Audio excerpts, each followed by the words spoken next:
Adiala jail से इमरान खान साहब ने एक बार फिर एक खत लिखा है, मुखातिब हुए हैं और उनका खत इस वक्त दस्तयाब है और उन्होंने ट्वीट भी कर दिया है।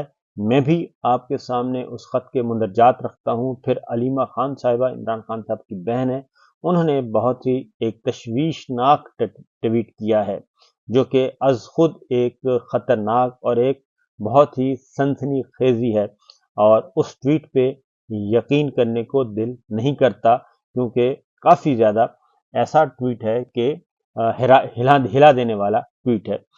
इमरान खान साहब कहते हैं कि इस मुल्क की बदकिस्मती ये है कि यहाँ एक खुद साख्ता बादशाह सलामत फैसले करते हैं।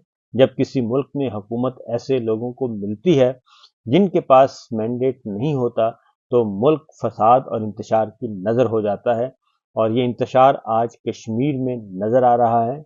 इसके पाकिस्तान भर में फैलने का खदशा मौजूद है। पूरे मुल्क में फॉर्म 47 वाली जाली हुकूमत कायम कर दी गई हैं, और जमहूरियत का फ़ायदा ये है कि हुकूमत अवाम की मुंतखब करदा होती है जिसके पीछे अवाम खड़े होते हैं, और अवाम अपनी मुंतखब करदा हुकूमत को कदर की निगाह से देखते हैं, और अगर कोई तनाज़ा खड़ा हो जाए तो बातचीत के ज़रिए उसका हल निकल आता है। मगर जिस किस्म की जाली मुसल्लत शुदा हुकूमतें गिलगित बल्तिस्तान, आज़ाद कश्मीर, पंजाब और पाकिस्तान में कायम कर दी गई हैं, इनका अवाम से कोई रिश्ता नहीं है, और चुनांचे हर जानिब बेचैनी और मायूसी है। फॉर्म 47 ज़दा हुकूमतों के खिलाफ बजट के मौके पर और शदीद रद्द अमल आने लगा है, और ये बात वो इसलिए कह रहे हैं इमरान खान साहब कि IMF की रिपोर्ट, IMF से जो इब्तदाई मुज़ाकरात की रिपोर्ट आ चुकी है और उसमें उन्होंने डू मोर का मुतालबा किया है। पाकिस्तान से कहा है नो मोर, लेकिन मुतालबात के बारे में कहते हैं डू मोर। तो डू मोर का मुतालबा उन्होंने कर दिया है। भारी भरकम टैक्स आयद किए जा रहे हैं, और गंदम की ना खरीदारी की वजह से किसानों का जो बुरा हाल है वो हमारे सबके सामने है। बदकिस्मती से मुल्क में एक मसनूई सेटअप अवाम पर थोप दिया गया है, और निगरान वज़ीर आज़म काकड़ और रावलपिंडी कमिश्नर ने सच बयान करके इस हुकूमत की असलियत को बेनकाब कर दिया है। इस हुकूमत की अब कोई हैसियत नहीं है।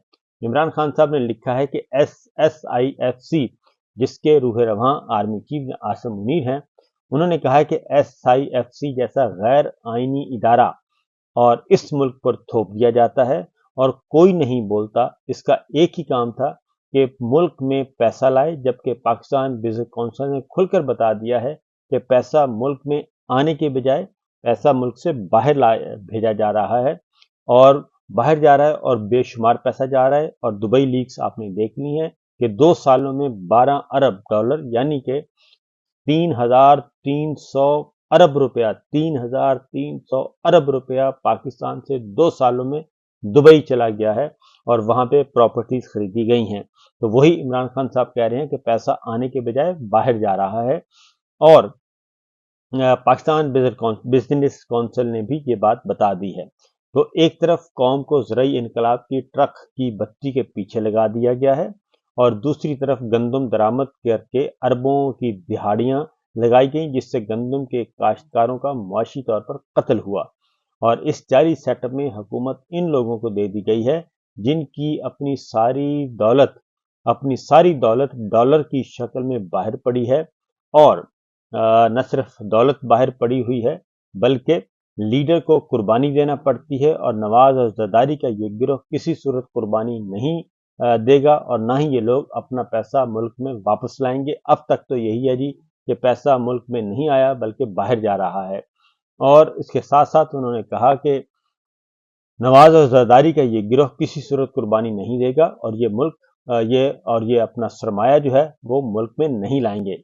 इनके हराम के पैसे पर जनरल मुशर्रफ और बाद के अदवार में ISI ने मुझ समेत सबको खुद तफसीलात फराहम की, और आज इनको हमारे सरों पर मुसल्लत कर दिया गया है और उनकी सफाइयां देते फिर रहे हैं। यानी कि मिलिट्री लीडरशिप जो है अब इनकी सफाइयां दे रहे हैं। इस जाली निज़ाम को कौम पर मुसल्लत करने का मकसद सिर्फ एक आदमी की ताकत में इजाफा करना है, और जिसने अपनी ज़ात ताकत के हसूल के लिए पूरे मुल्क को तबाह कर दिया है। इमरान खान साहब ने लिखा है کہ حمود الرحمان کمیشن رپورٹ نے واضح کر دیا تھا کہ کس طرح ایک شخص یحییٰ خان نے اپنی طاقت بڑھانے کے لیے ملک کو ٹوٹنے دیا۔ حمود الرحمان کمیشن رپورٹ پاکستان کے ہر شہری کو پڑھنی چاہیے تاکہ سب کو پتہ چل سکے کہ یحییٰ خان اور شیخ مجیب الرحمان میں سے غدار کون تھا۔ میں اس وقت جیل میں اس وجہ سے ہوں کیونکہ میرے جیل سے باہر ہونے سے بادشاہ کی طاقت کم ہوگی۔ 9 مئی کو صبح پاکستان کی سب سے بڑی سیاسی جماعت کے سربراہ اور پاکستان کے سب سے زیادہ اعزازات تمغے جیتنے والے شخص کو جس طرح ہائی کورٹ سے اغوا کیا گیا، یعنی کہ عمران خان کو اغوا کیا گیا، اس کا مقصد عوام کو اشتعال دلانا تھا۔ عمران خان صاحب نے کہا کہ جب میں نے اس دن صبح اپنے ویڈیو پیغام میں واضح طور پر کہا تھا کہ اگر میری گرفتاری مقصود ہے تو پھر وارنٹس دکھائیں اور گرفتار کر لیں، میری جانب سے کوئی مزاحمت نہیں ہوگی۔ لیکن ہوا یہ کہ 9 مئی سے پہلے 25 مئی 2022، 3 نومبر 2022، 8 مارچ 2023، 14 مارچ 2023 اور 18 مارچ 2023 کو مجھے راستے سے ہٹانے اور میری جماعت کے خلاف طاقت کے بہیمانہ استعمال کے ذریعے ہمیں ہدف تنقید بنانے کی کوشش کی گئی۔ تاہم میں اور میری جماعت مکمل طور پر پرامن رہے اور کسی قسم کے اشتعال کا شکار ہوئے بغیر آئین اور قانون کے دائرے میں رہ کر اپنی جائز اور قانونی سیاسی جدوجہد کو آگے بڑھاتے رہے۔ D G I S P R اور army chief general Asim Munir دھمکی آمیز سیاسی بیانات داغ رہے ہیں اور فوج کو سیاست میں ملوث کر رہے ہیں، جس سے فوج کی ساکھ متاثر ہو رہی ہے۔ عمران خان صاحب نے لکھا ہے کہ جب سیاسی بیانات اور پریس کانفرنس کی جائیں گی تو سیاسی جماعت ان کا جواب دینے کا حق رکھتی ہے۔ 9 مئی کی صبح میرا ہائی کورٹ سے غیر قانونی اغوا لندن پلان کا حصہ تھا جس پر جنرل عاصم منیر مجھ سے معافی مانگیں۔ یہ عمران خان صاحب نے یہ ایک ٹویٹ کیا ہے۔ دوسری جانب علیمہ خان صاحبہ نے ایک ٹویٹ کیا ہے۔ انہوں نے کہا ہے کہ ہمارا خاندان گزشتہ چند دنوں کی پیش رفت کی وجہ سے انتہائی فکر مند اور پریشان ہے۔ انہوں نے کہا کہ عمران خان نے ہمیں جیل میں بتایا کہ انہیں تشویش ہے کہ انہوں نے آدھی رات کو اچانک میرے سیکورٹی گارڈ تبدیل کر دیے۔ پوچھنے پر بتایا کہ وہ 2 ماہ کی چھٹی پر گئے ہوئے ہیں۔ منگل کو خاندانی ملاقات کا دن تھا، فیملی کی ملاقات کا دن تھا اڈیالہ جیل میں، لیکن ہماری فیملی کی میٹنگ منسوخ کر دی گئی، یہ علیمہ خان صاحبہ کہہ رہی ہیں، اور شاہ محمود قریشی صاحب کی فیملی کو بھی نہیں ملنے دیا گیا اور ان کی ملاقات بھی منسوخ کر دی گئی تھی۔ انہوں نے کہا کہ آج شام ہمیں اطلاع ملی ہے کہ جیل کورٹ میں القادر کیس بھی منسوخ کر دیا گیا ہے۔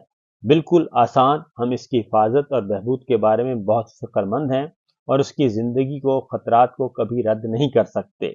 انہوں نے کہا کہ کیونکہ پچھلے سالوں میں اس پر پہلے ہی کئی قاتلانہ حملے عمران خان صاحب پر ہو چکے ہیں، تو علیمہ خان صاحب نے اس پر تشویش کا اظہار کیا ہے۔ اب ایک اور خبر آپ کو سناتے ہیں، وہ یہ ہے کہ کل پھر اڈیالہ جیل میں فرضی مشقیں شروع کی گئیں، ہنگامی فرضی مشقیں شروع کی گئیں اور سینٹرل جیل اڈیالہ میں خطرے کے سائرن بجائے گئے اور فرضی مشق میں رینجرز، ایلیٹ کمانڈوز، پولیس سمیت دیگر ادارے شریک ہوئے اور سیکورٹی اہلکار اڈیالہ جیل میں فرضی حملے کو ناکام بنانے کا عملی مظاہرہ کر رہے تھے۔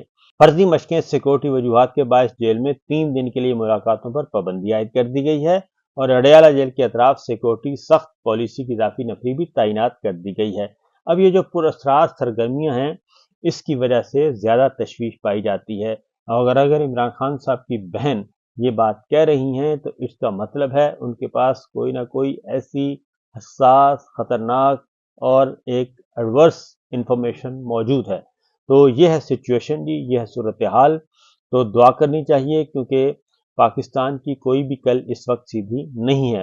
اور دوسری جانب آئی ایم ایف کے جو بھاری بھرکم ایک مطالبات ہیں وہ بھی سامنے آ چکے ہیں، لہٰذا صرف ہم دعا کر سکتے ہیں، بتا سکتے ہیں، کہہ سکتے ہیں کہ یہ راستہ غلط ہے، اور ہم پھر آرمی چیف یا عاصم منیر صاحب سے کہتے ہیں کہ آپ کے پاس صحیح اطلاعات نہیں، صحیح انفارم آپ کو نہیں کیا جا رہا، اس لیے آپ بھی احتیاط کیجیے۔